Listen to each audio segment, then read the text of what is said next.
I'm sorry, not the Mars bar. I think that's it actually for the month. I'm seriously still looking for people to book me because it's very hard because they go, well, you're an acoustic act, and I'm like, yeah, but I'm not like the rest of them. No. And so they kind of get a little bit weird because they're just like, well, we've got a band on. It's like I've supported bands. They're like, well, you know, you do this. I'm like, yeah, but I do this. And they're like, oh, okay, that's fair enough then. So it's basically a big circle of finding people without a conscience, really. Low moral value. Did you do it full time? Yeah, I quit my job at Asda like 6 months ago. Yeah. Because I had to work at 7. And I wanted to do open mic nights at night, so I was getting home at 2, sleeping for 3 hours, getting up, going to work, and I just couldn't hack it, to be honest with you. This is just what I do, and what I want to do for a living, to be quite honest with you, so it just works for me. Cool.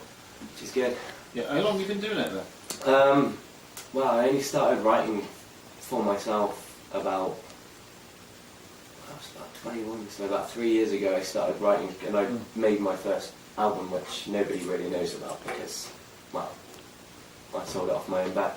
I mean, you made 100 copies, and it went down well in Ledbury. By the time I got to Worcester, it was like, oh, got no copies left, can't really show people what I do. So I then turned up just on a whim, just at the brewery tap. And I started playing like loads of slow tunes and stuff, and you get ignored when you do that. So I kind of vamped it up a bit. I kind of thought, wow, I can't keep doing this, and so I decided to go down the avenue of let's be funny, and let's be offensive at the same time. So it's mixture. So I started playing a lot of open mic nights and not having any material, just winging it every night. And it went well for a while until I ran out of ideas, which really, for me, is a bad thing because I'm one of those people who likes to make stuff up as I'm going along because it's fresh. No one can turn around. And then plus you can get away with saying anything, and then they're just like, well, why did you write that? So I didn't. I just made it up. They don't know the lyrics, so Exactly. So everyone thinks I've got all this mounting of material that's been building up, and really I've got nothing. Do you ever repeat the songs, or do you just do them once and then? Well, it depends. If I like a song and I remember it, I will go back and properly write it. I'll write it out and then lose the papers and then just basically keep it fresh in the memory so that I can always play it when I'm doing gigs. And that works sometimes. But yeah, I've lost a lot of good material. So what's the music scene like in Ledbury? Dead? Yeah. Completely? There was one pub that did gigs, and that was the Retreat in Ledbury, who put me on quite a lot and were really supportive of everything I did. Well, back when I wasn't trying to be funny or trying to be, off the cuff. And but it just seems to have fizzled out because, well, let's face it, it's Ledbury, no one's going to go there for music. It's not like Worcester, people travel here to listen to music, whereas if you tell somebody to... I've had it with my friends as well, just get on a train for 20 minutes and they're just like, no, I can't do that. But, well, they used to, but they don't. But yeah, it's like, got a few friends in Ledbury as well, like if you've ever heard of Ragtime Ewan. No. Ragtime Ewan, he's pretty good, to be fair. And he's basically started working now and stopped playing music, which is a real shame because he's really good at what he does. And Jack Raven as well, Jack's been up here. Jack's been up here, so and we've all just basically upped and left now because there's just nothing left for us anymore. Like no one looks after you, no one like books your gigs, and if you book gigs you have to promote it yourself, which obviously you have to do, but like the costs of making flyers and it just wasn't working, so I just had to leave. It's a shame, really. Not really, because it kind of gives you that push to get out. Instead of, because you can have the safety and security of playing in Ledbury and having a regular slot, and then as soon as that's gone, you've got like, wow, what am I going to do? So you end up going out, branching out to Hereford and Worcester and Birmingham and London and stuff like that. It really just gives you that push to get out.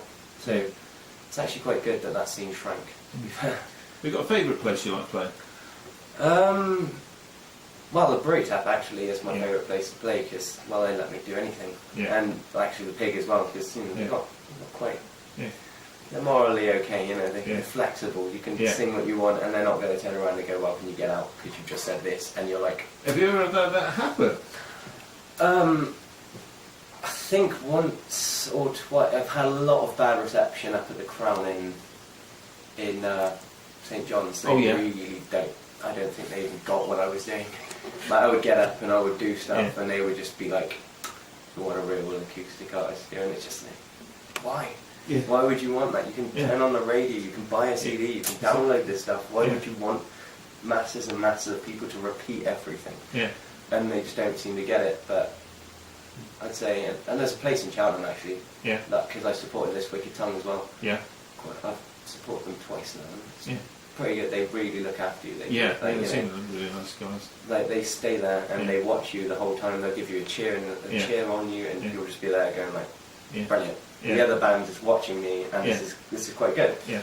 Because not like in other places where you get like, if you're a support, basically the main acts just go off. Yeah. And it's like, see you when we're on. It's just like, and you're playing to nobody. Yeah, exactly. It's they're just not like, really listening. Why would you even do that? You know, kind of. But yeah, I definitely say it's the brewery tap. And yeah. Do you go to a lot of gigs to watch bands and artists? Well, I do go, and I am a bit of a This Wicked Tongue fanboy. If you take a look at my guitar, you'll understand that I've actually probably got quite a few, because I, made friends with Tina. So they've all signed your guitar then, is that? Well, no, only Tina has, because I haven't managed to get hold of the rest of the band yet. But I did get them to sign a T-shirt of mine. I had a long sleeve white top that just has This Wicked Tongue down the sleeve, because, well, I really like them and stuff, because they're actually like fresh and original. It's very hard to, like, if someone says to me, what do they play? I'm just like, I don't know. Is it rock? Is it metal? Is it like, what is this? And then, you've got Man Size as well. They're brilliant to watch. Yeah, I saw them Saturday.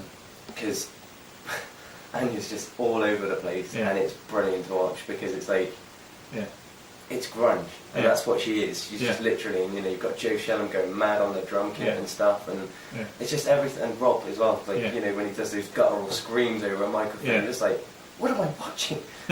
You coming from Ledbury and stuff, and you just see all these bands just wafting through and wafting away, and you're just like, is this it? And then you come to Worcester, and there's these two bands that really do the business.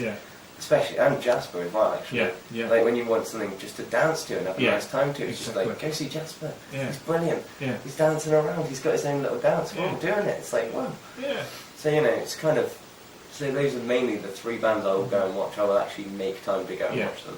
Like, it really sucked that my last train back on Saturday was at like 9, because I watched a bit of Man Size and I missed This Wicked Tongue. You were there at the same time as me, that's Man Size, Yeah, I was just like... If I'd known you then, I would have given you a lift back, man. Exactly. I wish we'd gone for that, actually, but we didn't, and it was a shame, because I really like, they're the two bands, like I said, really want to watch. And there's loads of other bands as well, like my cousin's band, Jet Black Cadillac. Yeah, I've heard of them, Yeah, they're brilliant, and I really want to go and see them, because they've got my ex-drummer in there, and it's my cousin on bass, so it's kind of like, I really want to go and see that band, but no, I haven't gotten around to it yet.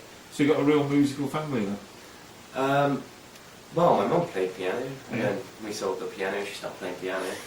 My brother bought a bass once, and thought he was in him, then sold his bass, and I'm the only person that really, like, I got given a guitar, and obviously, you get given electric, you want to be Hendrix straight away.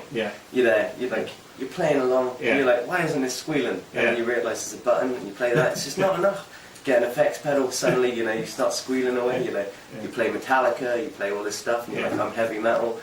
Then it comes to writing your own stuff, and you go, oh, that's not going to happen. And then I bought this acoustic with my student loan, and I was just, I bought it on a whim, it's 150 quid. And I was just like, playing some acoustic stuff, getting my fingers properly good, and then suddenly it's like, bam, started writing all this stuff, and I was just thinking to myself, maybe I should try this for a while. And now I'm, now I'm getting sick of this, so now I'm a lead singer of a new band, which we're called The Filthy Kind. We're going to come out in March-ish, mid-March, start of March kind of thing, and it's just random. Whatever we write, it's just there. We don't have a genre, we don't want a genre, we don't want people pigeonholing, we just want to just write some music. If it's good, stay. If it's not, leave. There's a door. It's basically the same with this. Don't like it, there's a door over there. Exactly. It's easy. I'm not in your face, I'm just there to play, just there to have a good time, Which do you prefer, solo or group? I like them both. Because, playing this stuff, because we don't do this in the band, like, I could never, just pull out. Couldn't really pull out anything funny on the band, because we, like, Dave just a riff man, the guy that comes out with the riffs. It's just like, you know, we all might do one funny song, but he genuinely just wants to have a rock band, you know. He's been writing stuff for years, he just needs to get it out, and the stuff he's written is brilliant, so we just don't mess with it. No. And it's just, you know, it's just fun.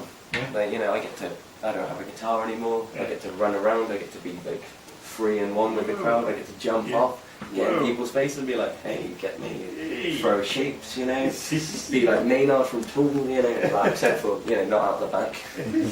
Too egotistical for the back. So when's your first gig then? We haven't got one booked because we're still in the writing phase. We've just got our drummer Murray, and the first practice was slow to start off with, but as soon as we got to, like, you know, because obviously sound check and stuff, you know, as soon as we knocked out a couple of songs, he was just flying through it. It was brilliant, you know, everyone knew what they were doing, it was just fantastic, so it should be about mid-March. Cool.